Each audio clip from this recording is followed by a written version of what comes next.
We are back, everybody,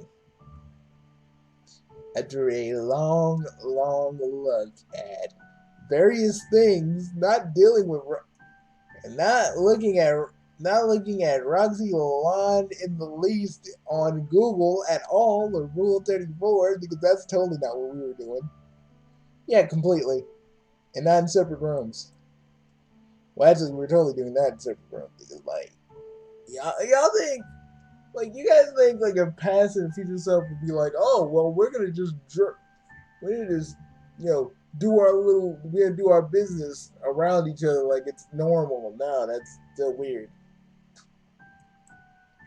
Yeah, people don't be circling up, man. That's an urban myth. Unless you into that.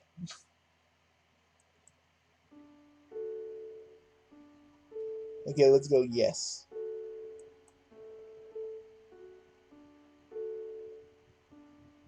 we go look and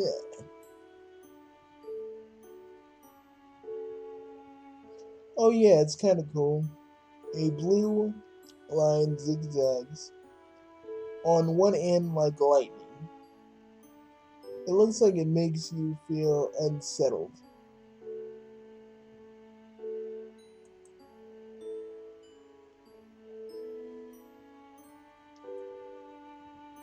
You real you, you realize Rose is waiting for a response, so you just hand you just hand her the hoodie. And you tell her no. You're pretty sure it's an abstract sign. You stand there while she your sweat tosses the sweatshirt in the dryer, feeling the alarming current of memory into your bloodstream. You're sure there must be something you forgot to do. You continue. What's it gonna be like when he's on Alternia? Uh, I don't know. That's the part I forgot. Seriously. Well then.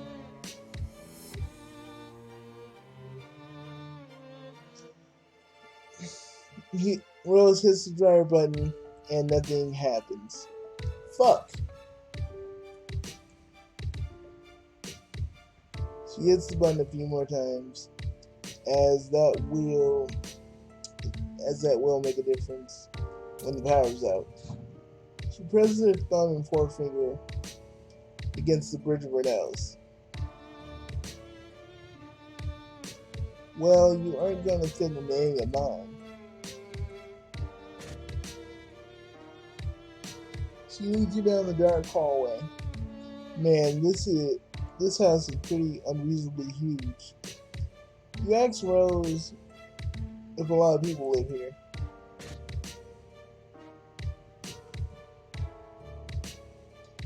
No, just me and my mother and the horde of liquids that are not soluble in water. Here, try not to drip on the carpet.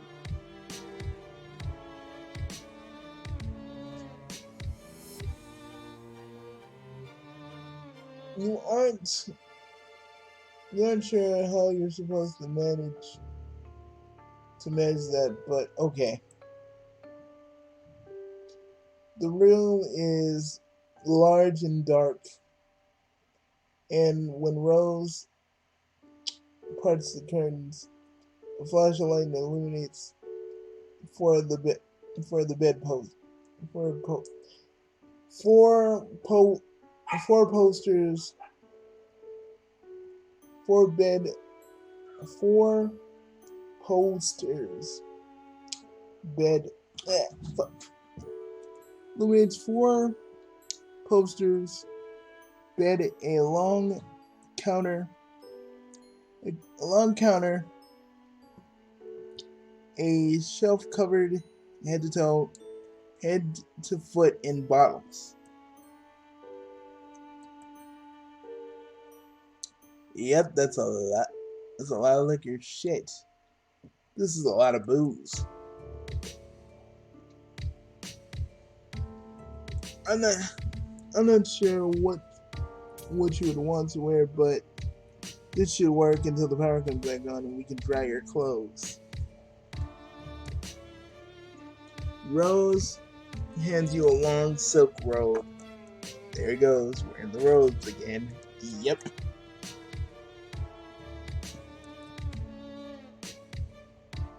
She won't miss this. I don't think she ever worn it. She has a closet full of fantastical clothes that she never puts on. She takes the robe into the large master bedroom. It's kind of a mess, and the tub looks like it hasn't been cleaned in a long time. Yeah. I mean, past me, would you like? I mean, I know I'd still give Roxy, but what about you? I mean, that the tub hasn't been clean. Like, what if I gotta? Like, it'd be like, what if I gotta take a bath? What if I gotta get in the tub and shit? Like, I gotta, like, I'll hover in the tub, with my wings and shit. I'll be like, Roxy, Roxy, you need to clean this. It's gross. Or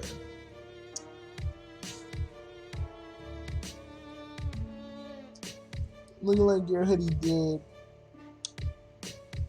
This robe feels the same, not familiarly like your hoodie did, but you put it on anyway. It's a relief to get out of the wet clothes. You hang them carefully on the shower rod. I wondered what exactly merits consuming this are that it tastes quite literally like burning. Before you can protest, she is in no means the legal drinking age, and whatever the fuck you are. She puts the bottle to her mouth and takes a sip, and sputters, "Blah!" That's you gotta do it. You gotta do it how they did it. That's terrible.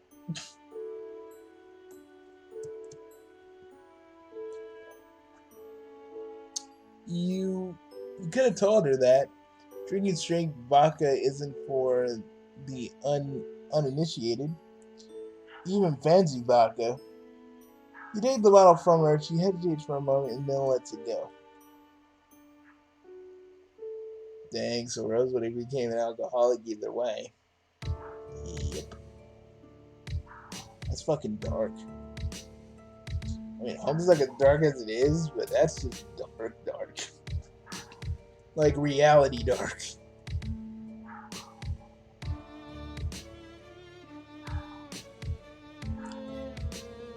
You set it back on the shelf. This really is quite an impressive liquor cabinet. The liquor room, her mom must really have a refined palate. Don't strain yourself. Can you say it? Can you say it? Not the point of. What's the point of mincing words? She's a fucking alcoholic. This is intense. You're not sure if you're prepared for something this heavy. You were kind of counting on some silly shenanigans, maybe a couple of funny jokes. You weren't cut out for this. But you get the feeling that at a point you might have been cut out for this. You might have been the sort of person your friends or potential friends could count on. In fact, you know on some level this to be true. Whenever you try to nail it down in the specifics, You find a gaping lacuna in your experiences, like it's all white noise. Rose slumps her shoulders, surveying her mother's bottles. She doesn't even have the decency to hide her distasteful habits. Who needs it? But me and you both know why Roxy's an alcoholic in this timeline. All too well, my brother. All too well, my time brother. All too well. I always thought you were my brother. I mean, at the very least, we're ourselves. We're not kind of brothers, but yeah, it's good to have another me doing this that isn't G or H. You know, I should have really called those guys when we fought Lord English. Do that. You know, do that in your timeline because you're gonna need it. But G ain't ready for that kind of action. He may not be, but he can trust me. You know, he got a powder keg of power like you and me. He's been pushing himself to those situations, right? Yeah, he's been fighting in, hasn't he? Yeah. She doesn't have people over. She doesn't have any friends. Yeah, that's why she was trying to impress us. You know, get us in the mood. Nothing says getting you in the mood like putting a tiger in your face. This is all just for me. Just more of a passive aggressive, act like the feminine child from the 1950s housewife with the death wish. It's just like the wizards. Wizards? Don't worry about that. You know how long it's been since I had a home-cooked meal? I'm not saying I require or even deserve a lovingly crafted culinary masterpiece every time I sit down to eat. That's going a bit far. But John complains of being plagued by fatherly concern whenever he gets the chance. Whatever chance he gets. He's overwhelmed by pastries and ventures from his room. Whenever he ventures from his room. I'm glad my mother doesn't poke her considerable nose into my private affairs. But I'm sick of eating oatmeal. Rose. No. Let's make it oatmeal. Rose. I would totally be her friend. Because really, yeah, she needs it. I mean, but then again, our wacky power tomfoolery isn't what she needs. Yeah, but I bet you would be better than dealing with a drunk Roxy. I mean, you know, we could deal with a drunk Roxy. You know, perverted jokes entail, but you know, I think Rose, you know, if the game didn't happen, she'd just be dealing with this. And Roxy would be waiting for a doomsday that never happens.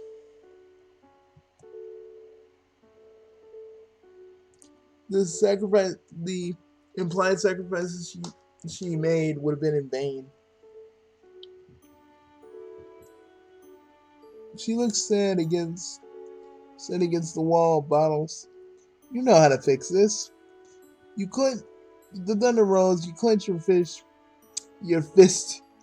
in a friendship clench. You don't know who you are. You don't know why you're here. But you know surely you have these powers for a reason. And what could be better than helping a poor girl with a troubled home life? You roll up your fluffy sleeves and get to work. What?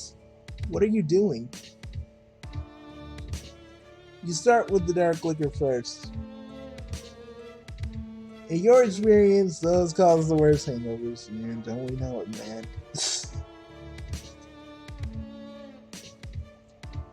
You likely are more likely to contribute to the absence of hot motherly meals and the overconsumption of oatmeal. You grab 2 rum bottles. You grab 2 bottles of rum. Yes, rum. But we like rum. We do like rum. But we can't.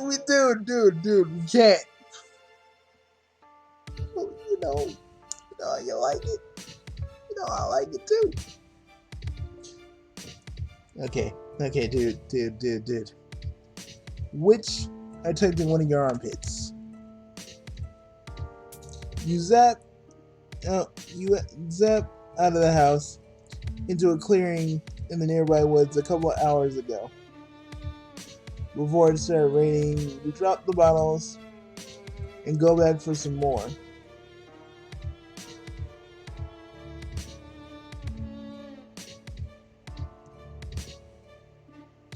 Is this your solution to alcoholism? Don't worry, Rose. You can thank me later.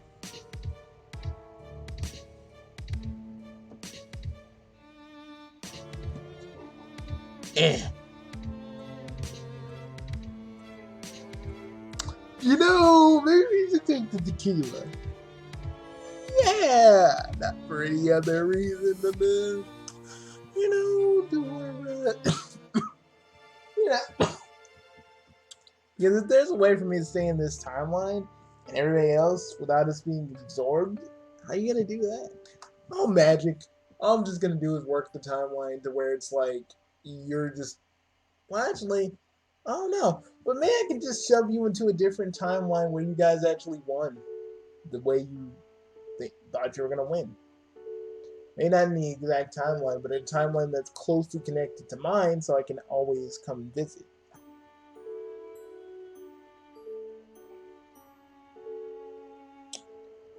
Then you go for the tequila next, then the vodka, then you get sick of this organized approach, and then you just start grabbing whatever the fuck and dumping it into the past.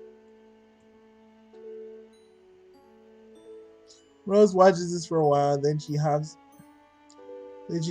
on the counter, crossing her legs, and starts texting. She's so intent on having a conversation that she isn't fixated on her She isn't even noticing fixing her domestic situation. She gives you a fleeting little look. You're pretty sure she must be talking about you. You shouldn't let her talk. This isn't right to evade your friend's privacy. You resist the temptation and immediately feel it. Not even an overused meme can save you.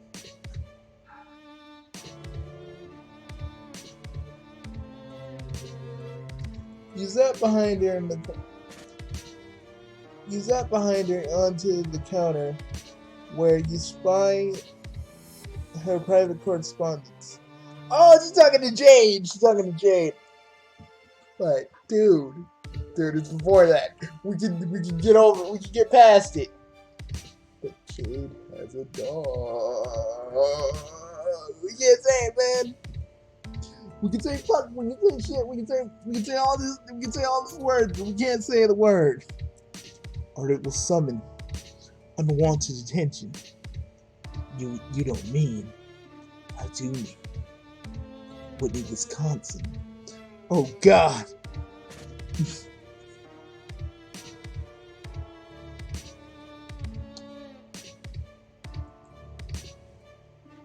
She be looking at her dogs like, oh, Fido won't want to come over there. And here was me trying to take advantage of your uncanny ability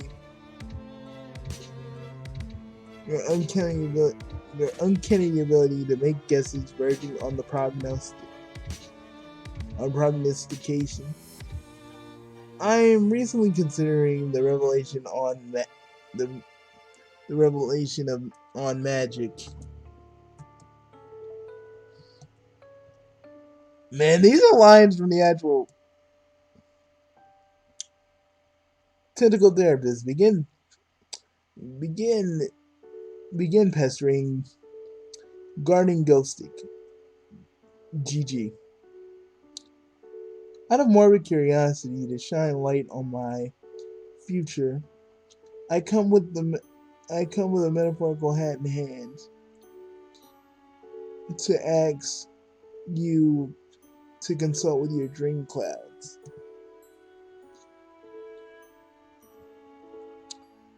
Do you know anything that's about to have a strange cardboard cutout creature masquerading as a mailman?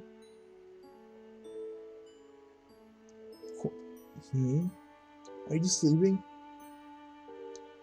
Sorry, I had to skull back. He's acting really weird all of a sudden. Oh no! Don't worry, Bugs. They're not. I mean, don't worry me. They're not in a session, so no Jack Noir. Oh God, we don't. That version of us don't exist in that timeline, does it? Yeah, guess not. Fucking weird. I don't know who we'd be if we didn't have any. If we weren't Spade Slick at one point. I think we'd be better off. What makes you say that?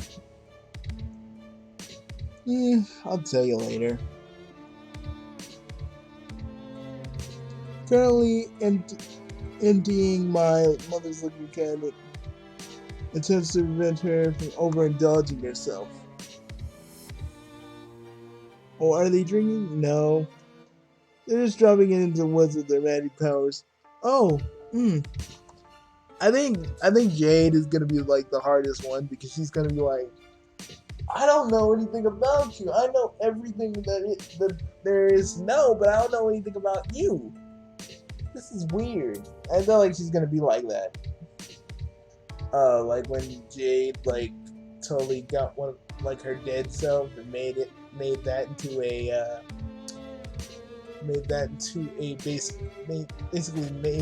into a kernel sprite.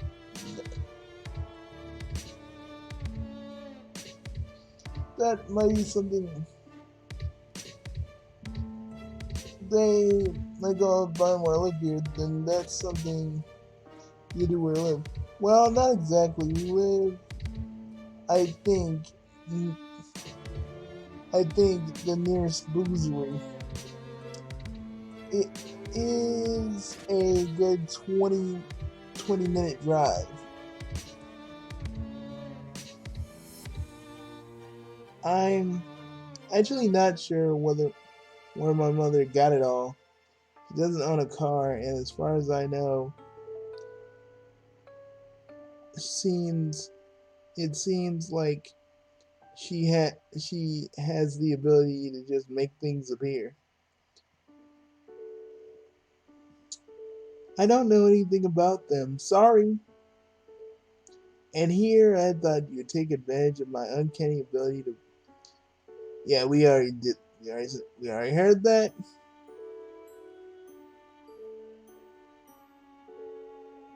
There's probably some real magic up there somewhere.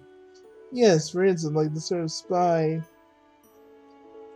is spying your hostess private correspondence while you're stealing her mother's libations.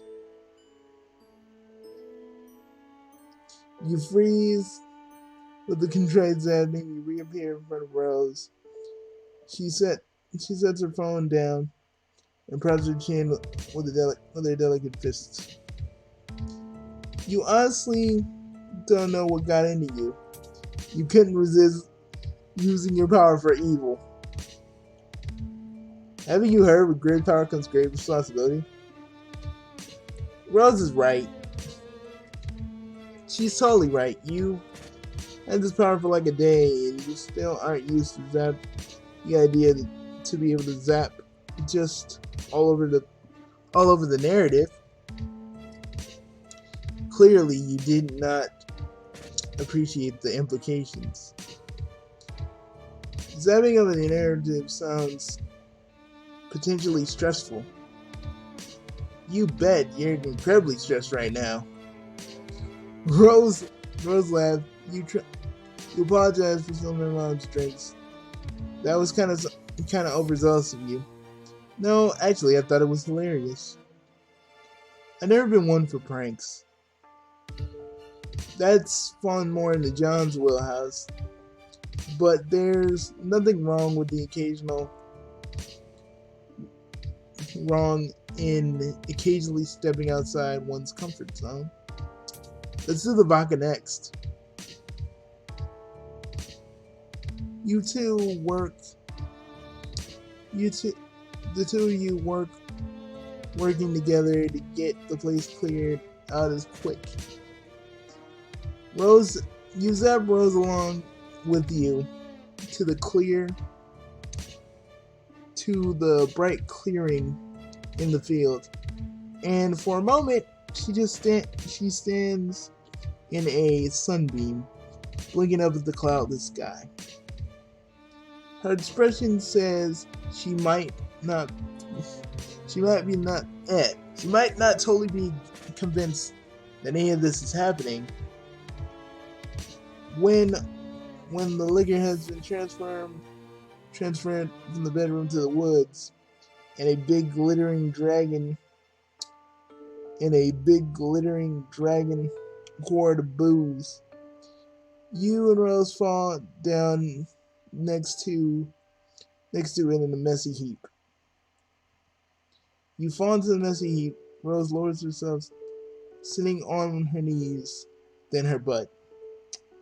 Yeah, I don't need to think about Rose's butt. I mean, when we actually outage the characters, I mean, you stop thinking about them sexually. That's all you know. That's all we know.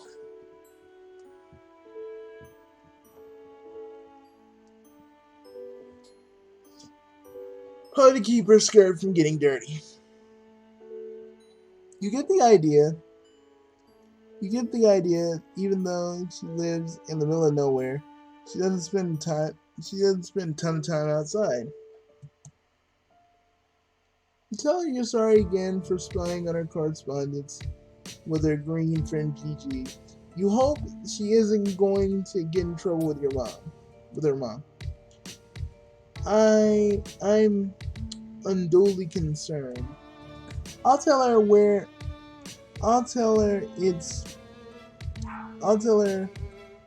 it all is in a couple of days. Although, by that time, I'm sure at least a good third of the water damage will be water damage.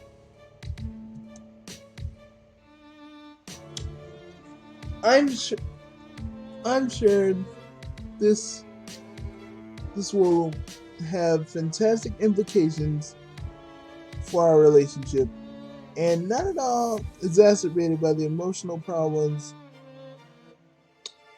underlining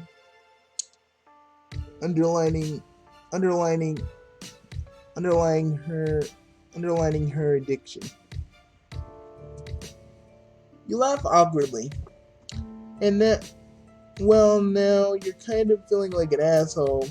Rose lays down on the grass, raising her hand to trace the curves of the fluffy white cloud.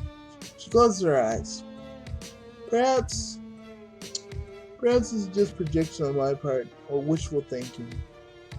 But since I met you, I feel like something has changed. A Or rather, something fa- something failed to change it. That makes sense. It's probably nothing. Her eyes flicker back, endlessly purple, fixed on the sky, like she sees beyond it. And once you feel that there's something there's something that there's something really crucial that you forgot. But at least you made a new friend, and even if you don't think Rose will brand would allow her to call you as such. You're lying in a sunny clearing next to a pile of alcohol, and honestly, it doesn't get much friendlier than that.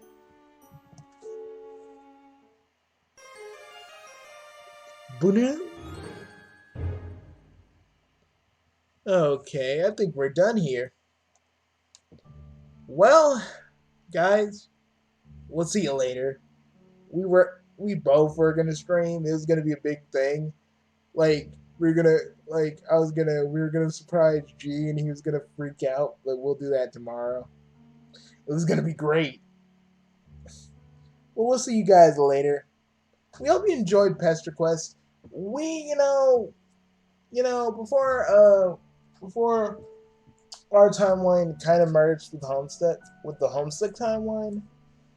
Well, our timeline would always merge with the Homestuck timeline, but it really never started being apparent until we finally mended the timelines together. Like they were always meant to be that way. And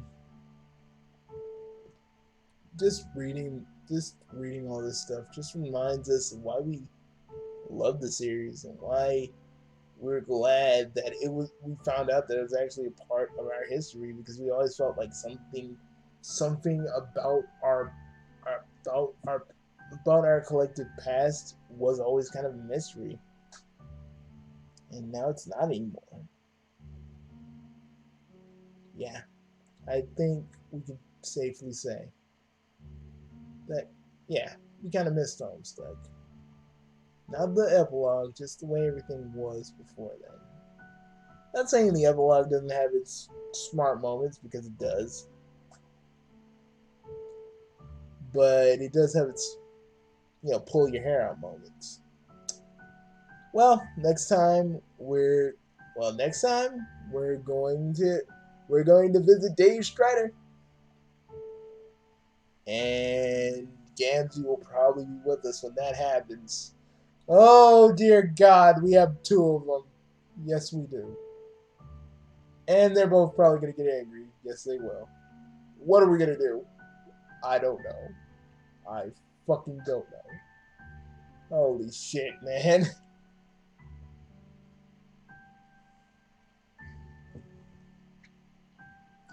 But we'll see you guys later. Bye, folks. Peace. Peace.